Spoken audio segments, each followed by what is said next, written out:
Hello, hello, good morning. It's Monica from Life is Art, and this is the Thursday 10 a.m. technique at the History Makers online crop. We are starting off our crop with a fun 3-panel shutter card. That is what we are making this morning. I hope you're excited. We are celebrating National Women's History Month during our crop. Now, for those of you who are in Canada, you're probably thinking to yourselves, but it's not National Women's History Month. That's in October because Canada celebrates it in October. But Australia and the US and a few other countries celebrate it in March to coincide with International Women's Day, which is March the 8th. And the theme for 2023 for National Women's History Month is celebrating the people that tell the stories, the storytellers. And I thought that was just perfect for those of us who do scrapbooking. And because you know what? It's what we do. We're telling the stories, the story of us and our family. If you're popping on to watch, just say hello or howdy so I know you're here. Good morning, Joanne. You're finding me. I'm starting a couple minutes late this morning. That almost always happens on Thursday morning. At the crop, my daughter was running late, so the whole day is just going to be a little bit late, I suppose. Good morning, Carol. So we are still working on our January to March catalog, but we are in the final collection for the catalog because this is the last month. And the featured collection is Life's a Hoot, which is a really fun collection. If you're not into owls, don't worry. The patterns say nothing about owls. It's only just a few stickers and stamps that have owls. So if you don't like owls, you can totally avoid the owls. But I love the color scheme in this. It's kind of fresh and pretty, and the patterns are really pretty. I love these big circles that you see here down at the bottom, and just such lovely patterns. Then we have a gorgeous sticker sheet, cardstock, embellishments, and the picture of my life cards. So today we're going to use some of the pattern paper. We're going to use some of the cardstock. We're going to use just a smidgen of this card making stamp set for Life's a Hoot. But we're also going to be using the March stamp of the month because I have been waiting and waiting and waiting to use this stamp set, and it's finally March. And so we are going to jump right in and start using this. Isn't this just the most adorable stamp set? Oh my goodness. I'm a sucker for all the little critters, right? And these are 3 different little critters from Australia. I love that. And so we've got some kangaroos, some koalas, and like little hedgehog guys that have a different name in Australia, but they're basically little hedgehogs. And they are just so cute. I like that there are 2 different poses for each of the sets of animals, and then there's all sorts of fun sentiments. So we're going to be using that today, and we're going to be making, as I said, a 3-panel shutter card. Good morning, Carol, and good morning, Katie. So the first thing, and we're going to make a big card, okay? Because sometimes when you're learning a new thing, it's a lot easier to learn it big. Then you can kind of taper it down to a smaller size. So we're going to start big. And so to begin with, we need 2 pieces of cardstock, and you can pick whatever kind of, coordinating color you want. I've got this lovely Wisteria from the Life's a Hoot collection, and these are 8.5 by 5, let me correct that, 8 by 5.5. So we need 2 of those, 8 by 5.5. One of them we're just going to set aside because we don't need to use it just yet. But the other one, we need to do some cutting on it. Now, if you have the kind of trimmer that trims, if you've ever done gutting out, that's what we're going to do. We're going to create a little bit of a frame. We're going to gut out the center of this.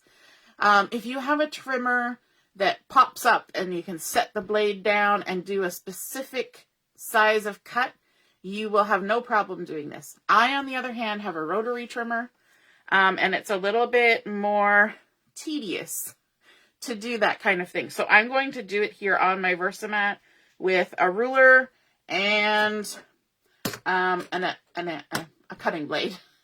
That's how we're going to roll today. I am also going to, let me just reach way over here and grab a pencil, because I want to make a couple marks to make my life easy. So what I'm going to do is I'm going to line myself up on the Versamat, and we want to make a 1-inch frame all the way around. So because I'm doing it this way, I'm going to go ahead and mark 1 inch, kind of like right there and right there, just to give myself a guide of where I'm going to. And then I'm going to come up here and I'm going to mark it at 1 inch again. You know what? I can't see above my ruler. Maybe I can do it this way. Because I'm at such an angle here with the camera and everything. I'm going to mark my 1 inch mark here as well. And that's all I need to do, just so that I have a stop and a start spot. So we're going to go ahead and we're going to cut a 1-inch frame. So if you're using a paper trimmer, you just pop it in there and you gut it out just like you would any piece of cardstock or pattern paper. So I'm going to just use my blade here. I'm going to slice from that 1-inch mark all the way down, and I'm 1 inch in from the left-hand side. Then I'm going to come over here, and I'm going to come 1 inch in from this side, and I'll make sure everything is lined up, and then I'm going to trim just between those two marks that I made, like that. I'm going to turn 90 degrees, if I can pick it up. I like that our Versamat is a self-healing mat, so you can do cutting like this on it. And just line up there like that.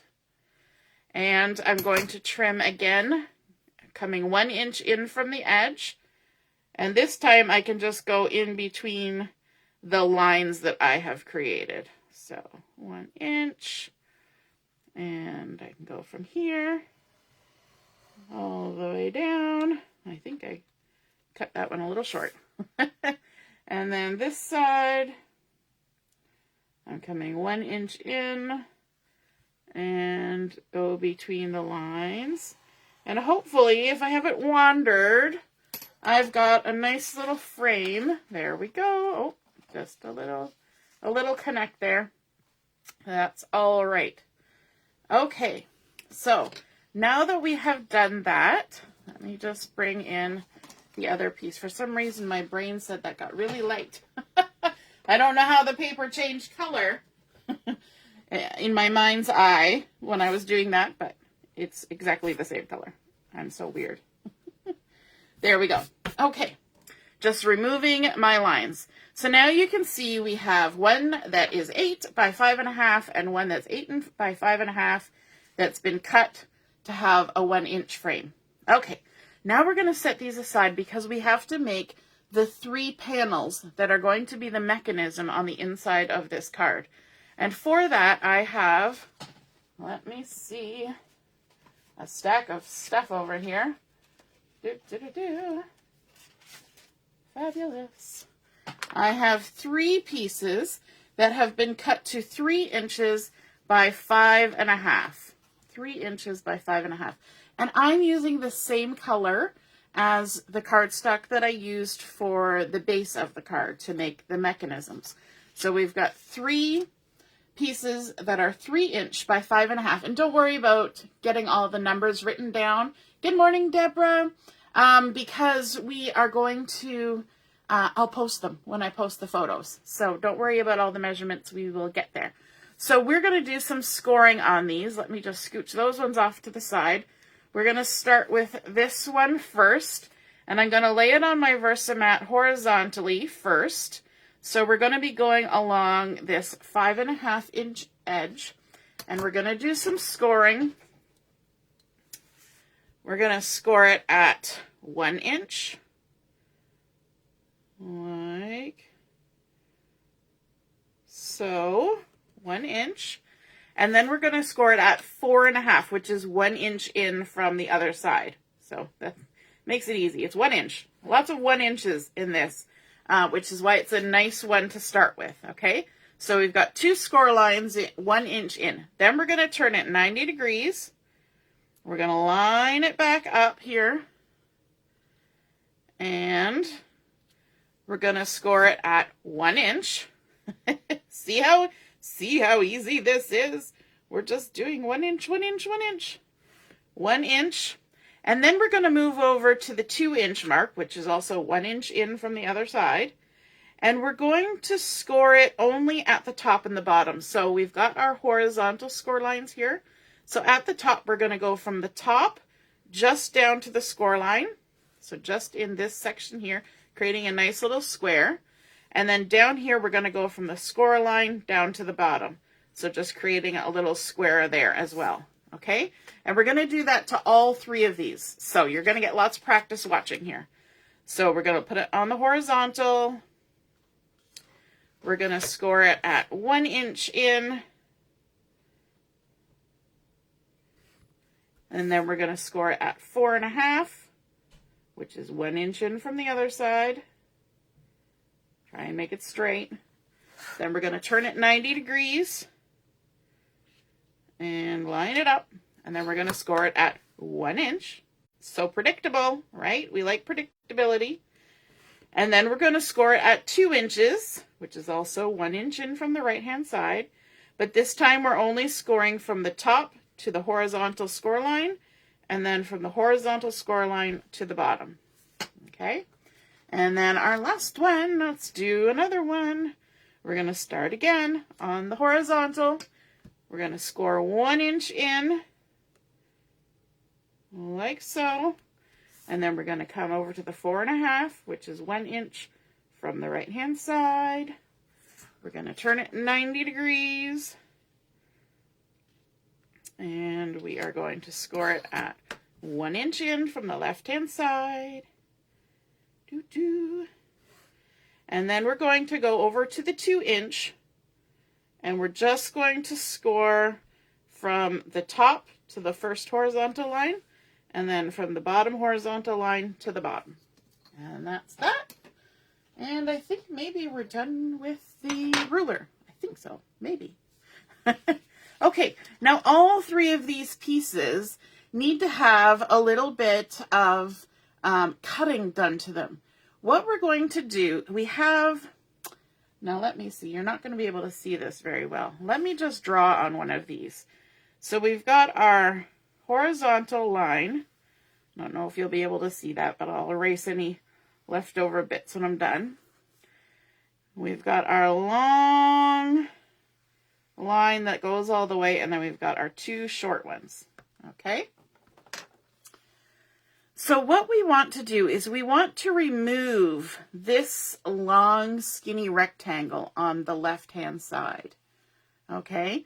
And so the way that we're going to do that is we're going to cut not exactly on the score line. We're going to shift just a little bit towards the left over here.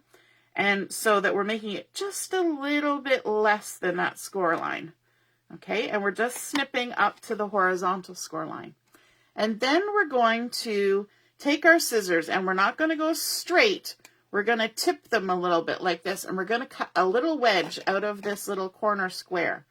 So we're just going to go snippity-doo-dah and take out a little triangle-y wedge, just like that. We're kind of mitering the corner. We're going to do the same thing on this side, but instead of scooching to the left, we're going to scooch to the right of that score line and make a straight cut, just like that. And then we're going to angle our scissors a little bit to the left, like this, and cut out a wedge, like so. And there's a little bit of paper still there. There we go. We've got our little wedges cut out. Now we need to come over to this side, and we're going to cut straight along here, just like we did before, but a little bit to the right of the score line. So we're going towards that center bit, and then we're going to cut a wedge like that. And then we're going to come over here. We're going to come a little bit in and cut a straight line. So make sure that that whole score line gets removed. You don't want to have any of the bumps from the score line. And then we're going to cut a little wedgie angle. Now, I said before, we're taking out that long, skinny rectangle that's over here with the score line. We're leaving this great big panel that has no score line. So what we want to do is just fold one of the flaps out of the way. And again, we're going to cut just to the left of the score line.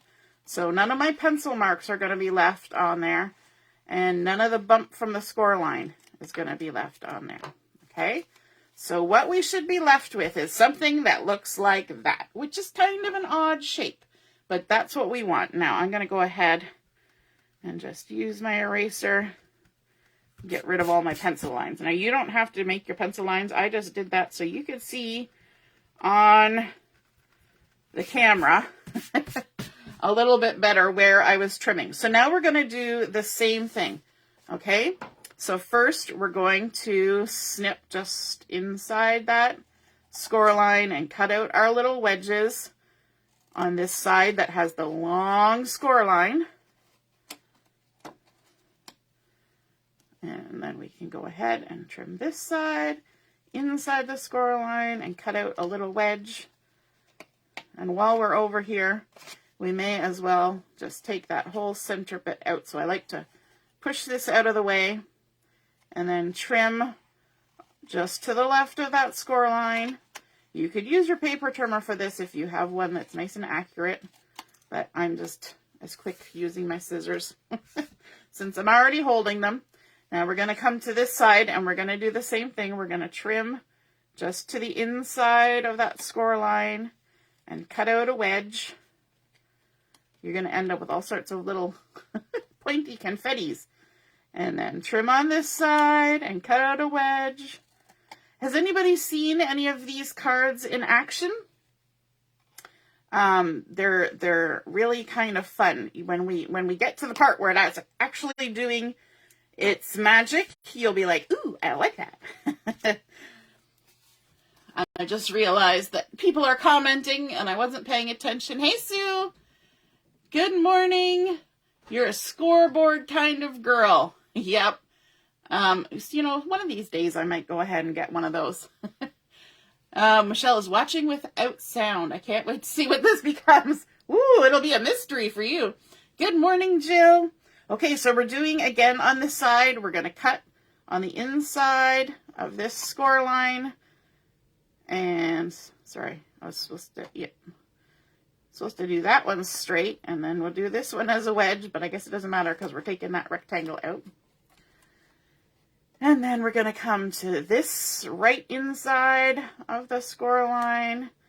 And we're working on the side that has that full long score line from side to side. And then we can flip this one out and we'll follow along the score line, which you possibly can't see on the screen. It's the invisible score line. There we go. And then we can come around to the other side and we'll do the same trick. We'll just snip and then wedge. This is the only good time where it's acceptable to have a wedgie. Yeah, that was a lame joke. And then we're going to trim and we're going to chop out another little triangle. There we go. Okay, so we have all three, and it's nice to line them up like this so that you know that they're all the same shape, because if something is a little off, it's good to catch it now, right?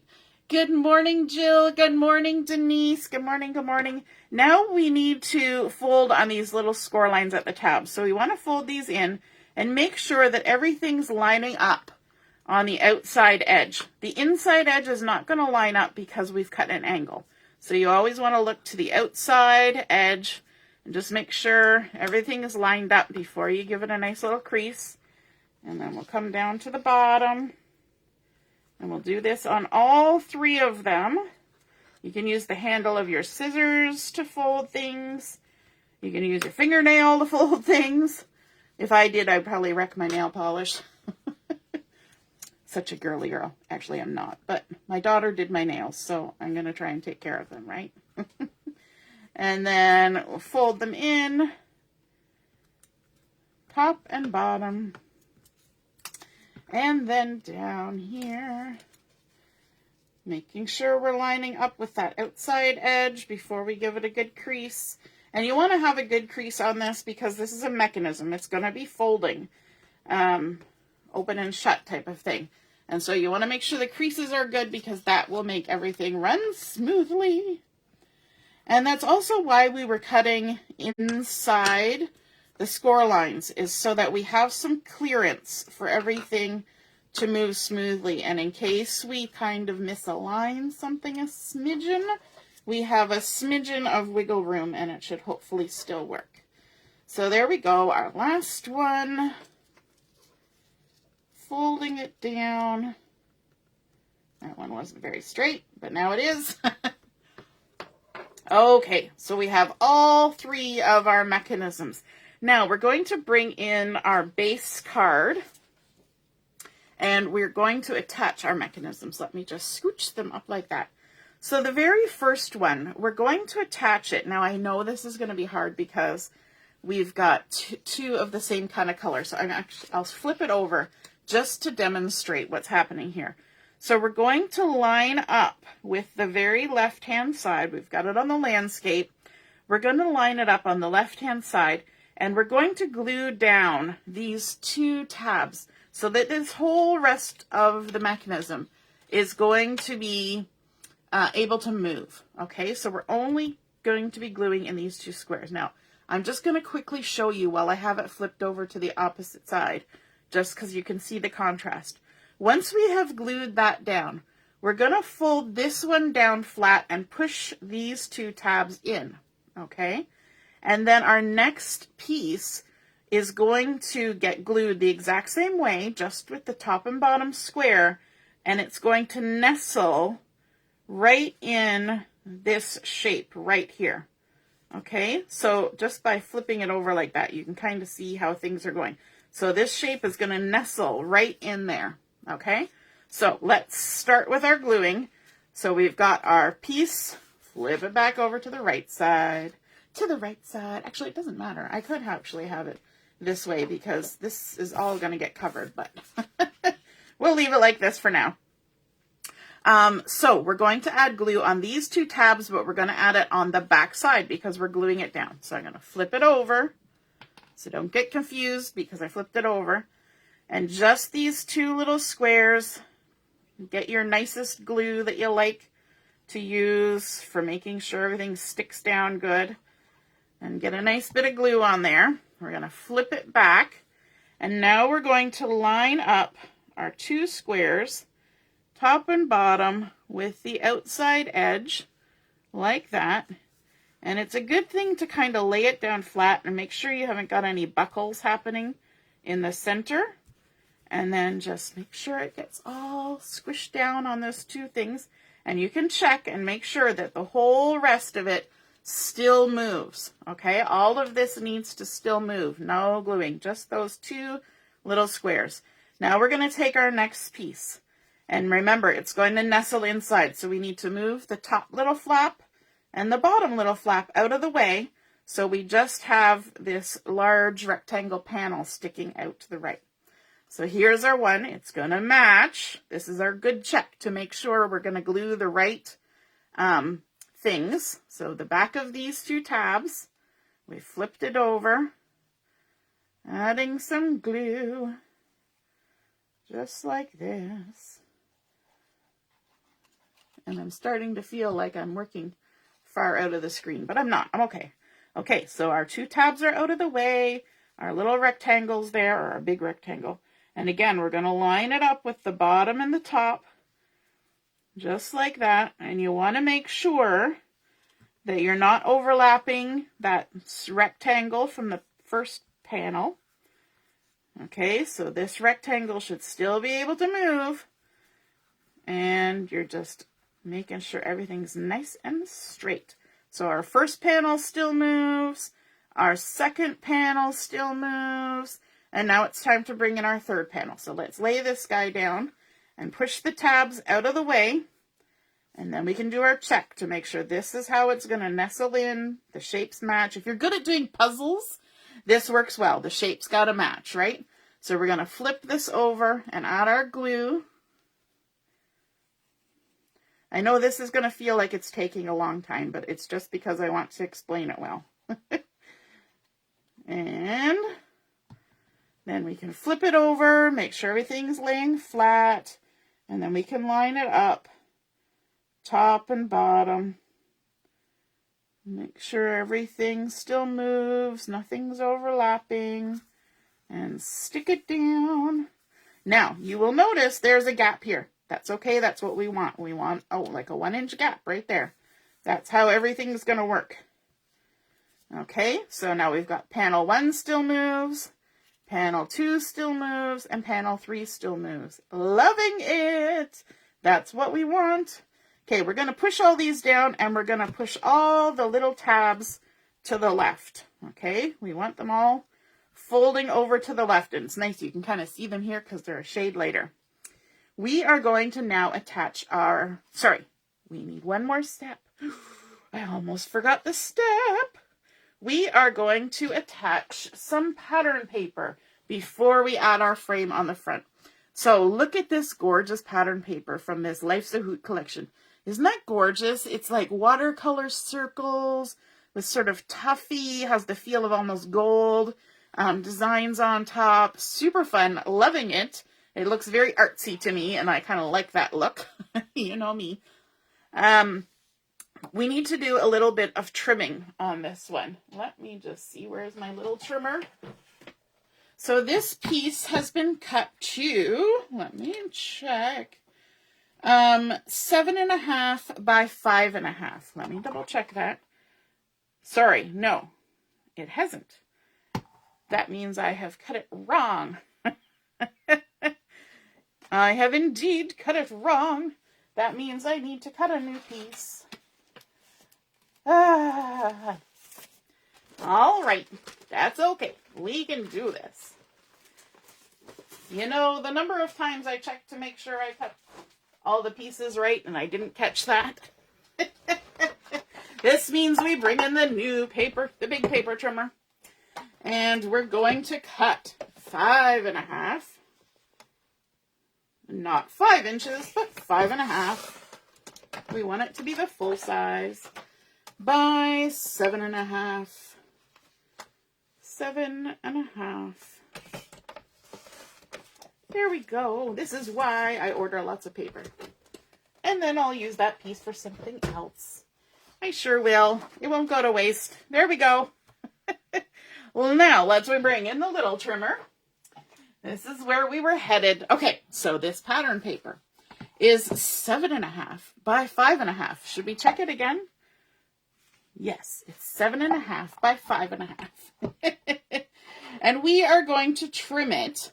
And the reason we're starting with a full piece of paper is because we kind of want the pattern to look good together.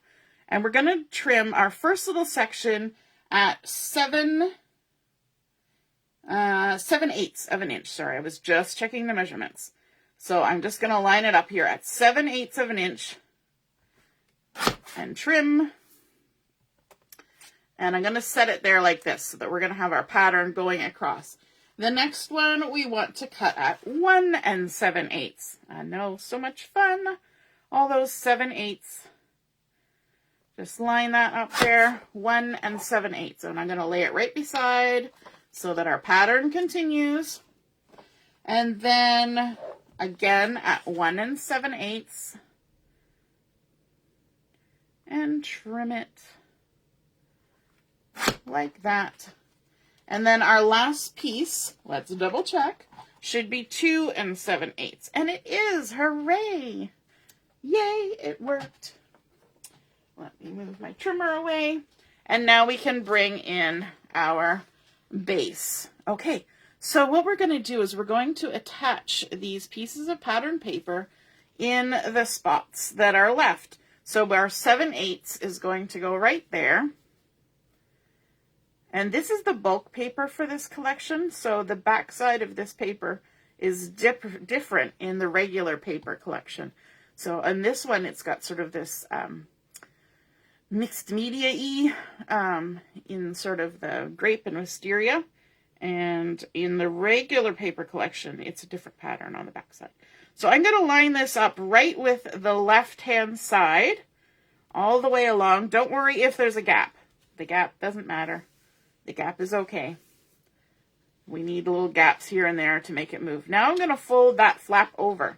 And our next panel is going to go in this flat spot. So you see how I have my panel here and my panel here? We're going to put the next piece of pattern paper in the part that's flat, right? Flat down on your Versamat. Okay, so let's add some glue. I feel like today is a gluing kind of day. We're doing lots of gluing instead of using double-sided tape. And we're going to line it up, and we want to center it from side to side. So again, because these pieces have to move, I'm going to just squish everything down so I can flatten it. Because these panels have to move, we don't want to have any pattern paper interfering with the motion. Okay, now we're going to move this over. We've got our two panels here that stick up. We're going to attach the next piece nice down and flat on our panel, on our base, in between the two panels. Stick it down, and we're lining it up with top and bottom, and then just kind of centering it in that space between the panels. There we go. Stick that down, and then we're going to lift the last panel and move it out of the way, and our last piece is going to go right here. And this is much easier to do before you attach the frame.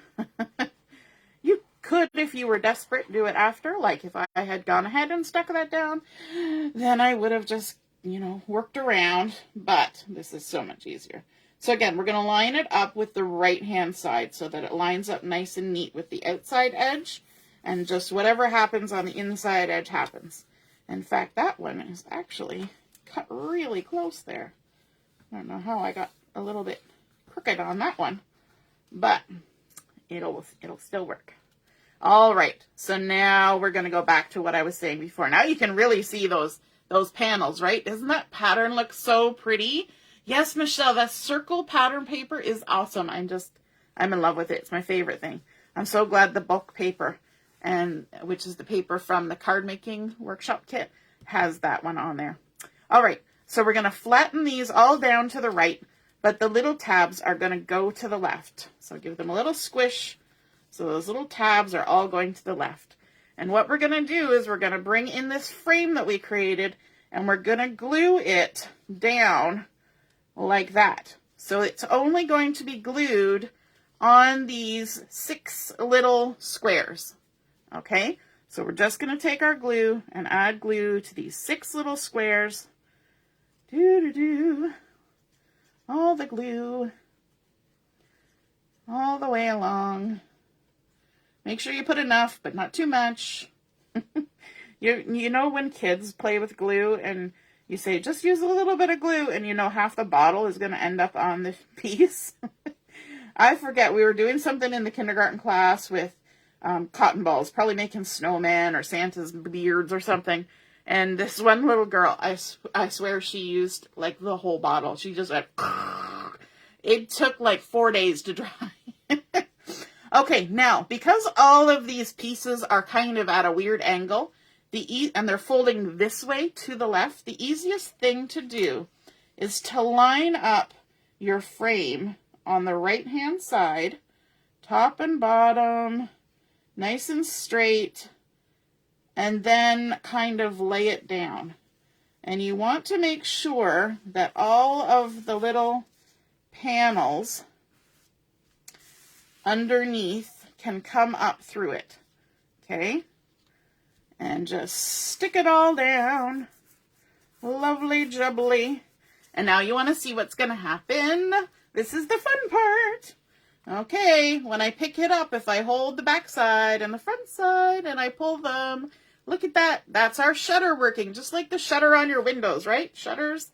We've got our 3-panel shutters working just like that. And now we need to do some more decorating. Isn't it fun, Michelle? Even you're not even listening with sound, but you're like, woohoo, that looks like fun. All right, so now this is why I have this other piece. Chances are, actually no, this is why I have this piece. I think I just cut that other piece to the same size as this, and it wasn't supposed to be. So I could use this as a frame on there, but I'm going to go ahead and use this nice Lagoon paper. And so we're going to create just a little matte frame to go around that bigger frame. And this is going to actually require us to do more of that cutting, that inside cutting that we did before. So yes, I'm bringing back in my ruler after I said I didn't need any more. So we're going to cut a 1/2 inch border on this one. So let me just line it up on my Versamat again. And do I want the light side? No, I want the dark side. Going to the dark side. So we're going to line it up on my Versamat, and I want to mark a 1/2 inch in from the bottom. And I'm just going to put a little line there like that.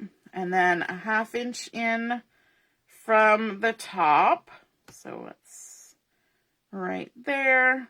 And this is just because I'm going to use my X-Acto knife to do my cutting. So if you are using a paper trimmer, you won't have to really do that because you'll have the measurements on your paper trimmer.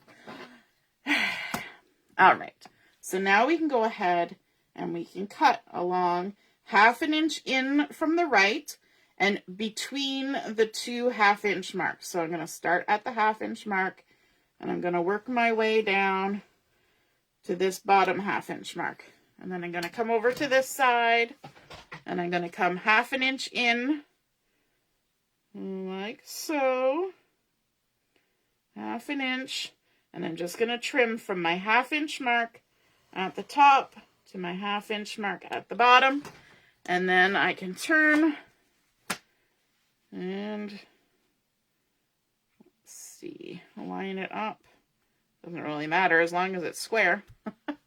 Doesn't really matter where I line it up.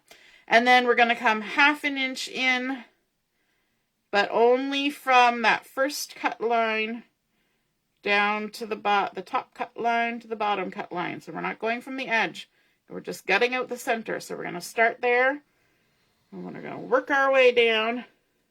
This is why it helps to have a metal ruler when you're doing this. If you have a plastic one or a wooden one, you tend to cut into it with these blades because you don't want to wander off course. So there we are, trimming just between the cut lines, and hopefully we now have, oh, look at that. I didn't quite, oh, there we go. It's almost like doing a punch out, right? There, just a little bit of a nick, and a little bit of a nick there too. Wow. And then we can save that piece for something else.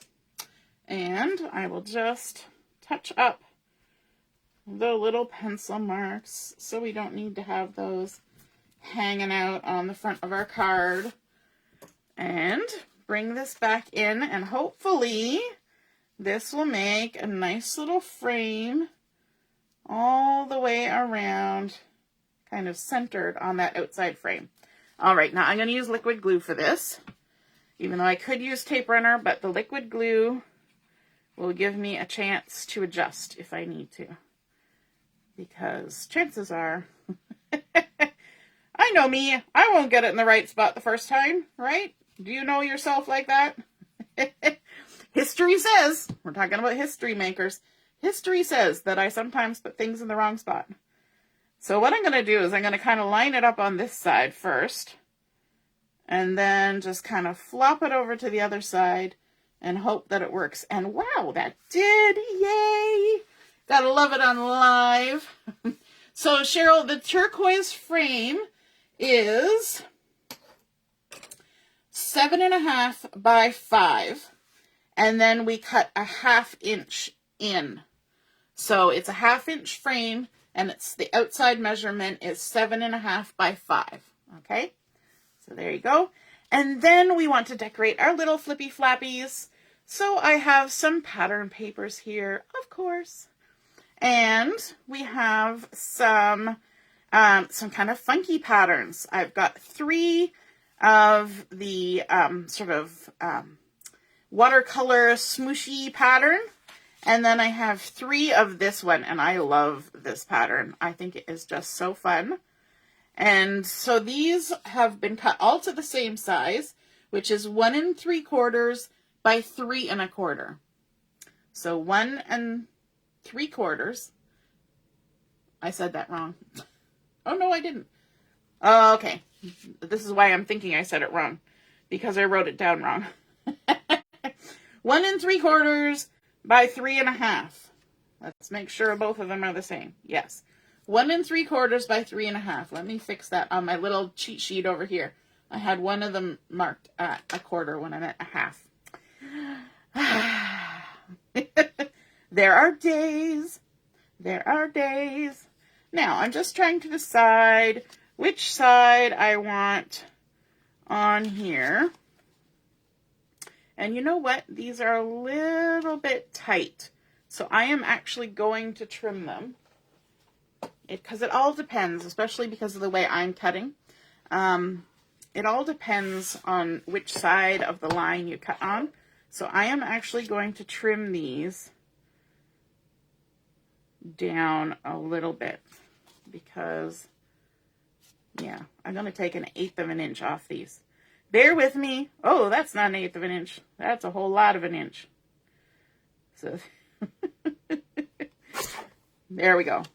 It's probably just because of how I trim these that, so I'm cutting these to 3 3/8 just because I want to make sure it's going to move instead of 3 1/2. It's all right if we have a little bit of that wisteria showing. So 3 3/8. So it depends on how generous you are with your paper trimmer. You might need to do this as well. 3 3/8. So you could, if you're writing down measurements, you could make a little note there that it's 3 1/2, but you might need to trim it to 3 3/8. Just because. All right. I think I kind of want that pattern. I'm just wondering how it's going to look with my things. Yeah, I'm going to go for it. I'm going to go for it. Just go for it, right? Just because I got to decorate, I just want to make sure that everything's going to look good. Got to look good. And I'm just going to center those on the panels. It'll be accurate from top to bottom from the way I cut it. Look at the pattern on that side. Isn't that beautiful? Could use that side too. So many fun patterns. I love this paper collection. It's awesome. At first I was like, owls aren't always my thing. You know, they're cute. No. But, you know, there's only so many things you can do with owls. And then when I actually looked at it, I was like, oh, there's like 3 stickers. That's it. And a stamp set if you want it. So I was like, woohoo! Loving all the watercolor looks, though. So, there we go. Centered those fun patterns on there. And then we're going to flip to the other side. And we're going to add a contrasting pattern because, you know, if you're going to decorate it, you might as well just go ahead and decorate it. And these are all the same size. And we're going to add those on here. Like so. Beautiful.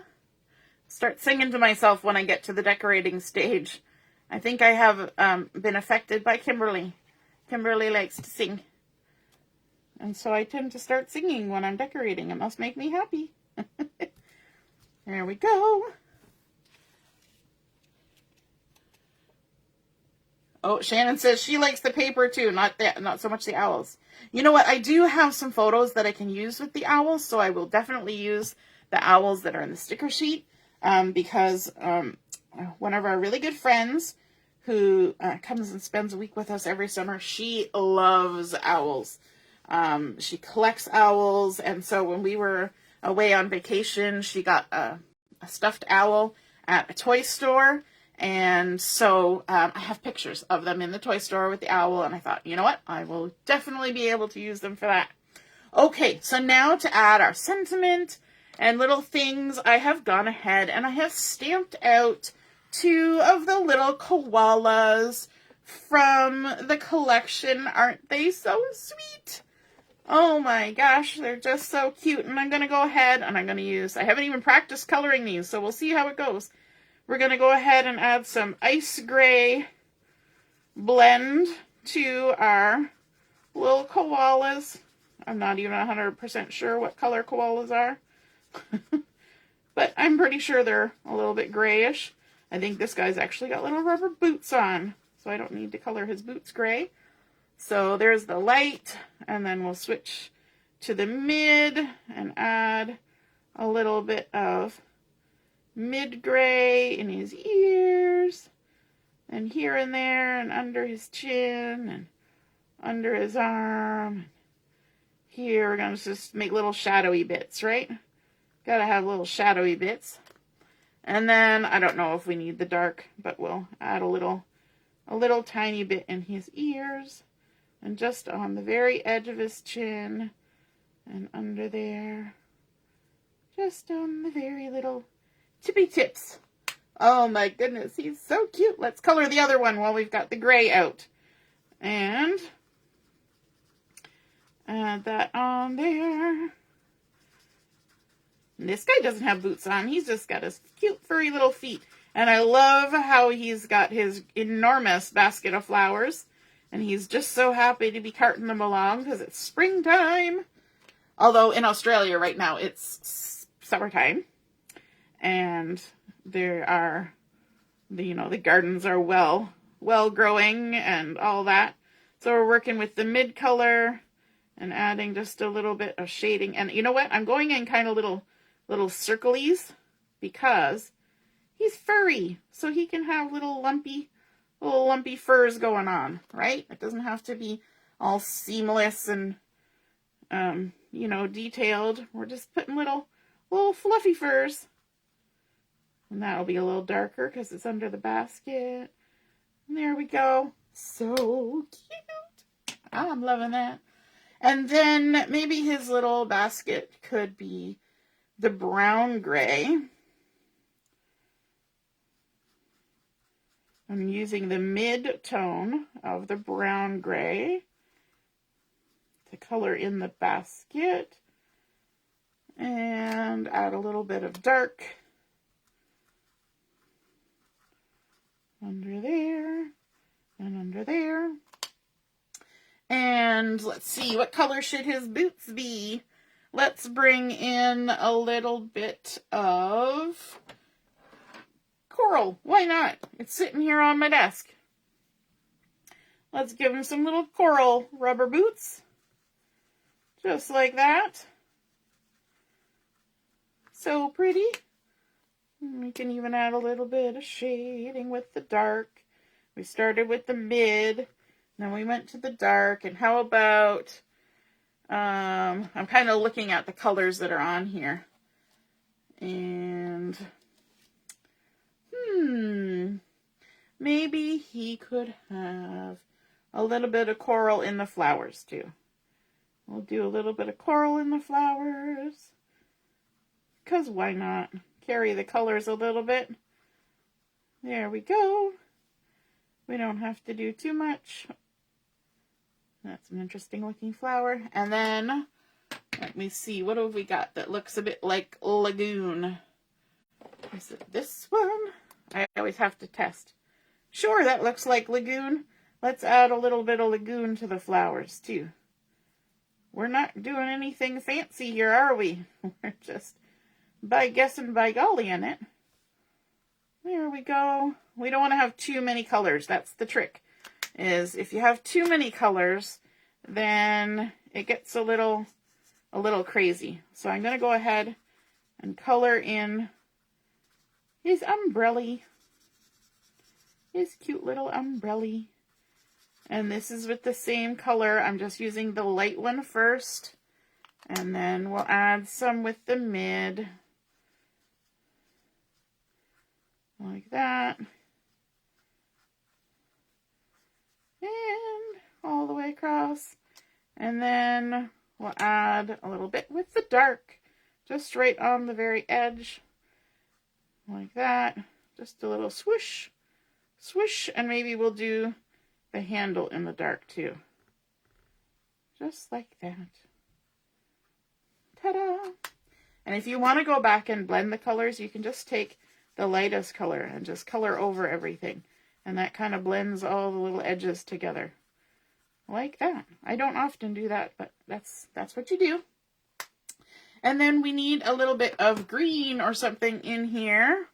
But there's not really a greenish color in this. So, maybe we could do a bluish color. I wonder what this would look like. Yeah, we're going to go with the vintage blue. I know it's not a green, but you know what? It doesn't have to be exact. I think I just colored some flowers that color, and that's okay too. And then this little guy, he's got some water under him. So let's see, what does the mid blue look like? What's the dark blue look like? Yeah, we could do that. Let's go with the light blue. Just give him some muddy puddles to jump in. Does anybody remember Peppa Pig? She liked to jump in the muddy puddles. There we go. We'll just add a little bit of extra there. Okay, fussy cutting time. You knew it was gonna happen. I'm gonna rough cut first. Now, I could have cut out, a shape, but what I'm gonna do is I'm just gonna go underneath the grass here and then gonna come around in a little bit of a swoop, and then I'm just gonna kind of follow the contours of what's happening here and just work my way around. I could have cut out a little rectangle or something, but I don't want to cover up all of that pretty pattern paper that we have going on our panels. So just fussy cutting around. If you get too much excess paper, just lop it off and work your way around. So if you ever have something like that where it's got sort of a grassy little edge and you're not sure what to do, just go flat and go a little bit past it and just come back in. And that kind of gives you that more impression of that's the ground. Oh, look, there's some little leaves I forgot to color. I'll have to do that. Can't forget about them. And then on this side, we're going to kind of do the same thing. We're going to go out and we're going to curl around like that. So that gives them like a little base. What color did we use for that? We used the vintage blue to do the little leaves. There we go. And then this guy, he's got a puddle, so we can just kind of go around the puddle. He's already got a platform to stand on. And go around. Now you're probably thinking, okay, that's great. We got some images. Where's our sentiment? Never fear. Oh, I forgot to color the raindrops. See what the things you discover when you're doing the fussy cutting. You're like, I totally forgot to color the raindrops. But we'll do it. No worries. And we use the vintage blue for that too. So nice and handy. All the way around. And there we go. There was a silent moment there as I was cutting. All right, vintage blue. Vintage blue. The light, I actually kind of really like this vintage blue color. It's very pretty. I don't know if it matches anything that we're doing over here, but we have now cut it out. So I've got my two little pieces. Now, the sentiment. You remember I said, I'm trying to remember where I put everything. We were using the Life's a Hoot card making for just a little bit. And what I wanted was this swirly circle that's kind of sketched in here. And then I also grabbed the sentiment here that says, I'm here, rain or shine. And so I got a 2-inch circle thin cut out a circle. I did the swirly bit in the Lagoon, and I used the Wisteria, but I used the light side of the Wisteria, so it's a little bit different from what's happening. And I've got the I'm Here, Rain or Shine. So we're going to put that in the middle, and these can kind of stick out over the edges as long as you don't go off the edge of your card. So that's kind of nice. You can kind of stick them out a little bit. But I thought, because it says rain or shine, I thought I would start with the rain on this side, which is kind of cute because he's looking this way. And then the shine we can put on this side, which is also kind of cute because he's going that way. So I thought they're kind of looking towards the sentiment, right? Right? You just gotta. I'm going to go ahead and use some foam tape on these, just to pop them up a little bit. I know this video is taking longer than I usually do, but it's just so cute and such a cool card. And I wanted to make sure that you got all the steps down pat. Sometimes, you know, we have a tendency to rush through things, and then it can be sometimes difficult to figure out what happened. What exactly happened? So I'm going to just put this little guy, and I'm coming kind of to the edge. I'm not going right over the edge, just kind of to the edge. And then we're going to attach our little circle here as well, just with a couple pieces, trying to avoid the edge that I want to have it stick over. There we go. I'm here, rain or shine. So cute. And then our little basket of flowers. So sweet. Are you guys loving this stamp of the month? I think it's just adorbs. Adorbs. Isn't that what Barbie says? Adorbs. My daughter used to watch Barbie's something or other. Maybe it wasn't her. I think it was actually the boys that watched it. Okay, so these little guys, I want to kind of have them sitting on the same level. So I'm going to just scooch this over like that. And, oops, try and make his ground straight. And there we go. I'm here, rain or shine. And it pops open so it actually stands up. So it can be on display. You know, you can put it on your desk at work.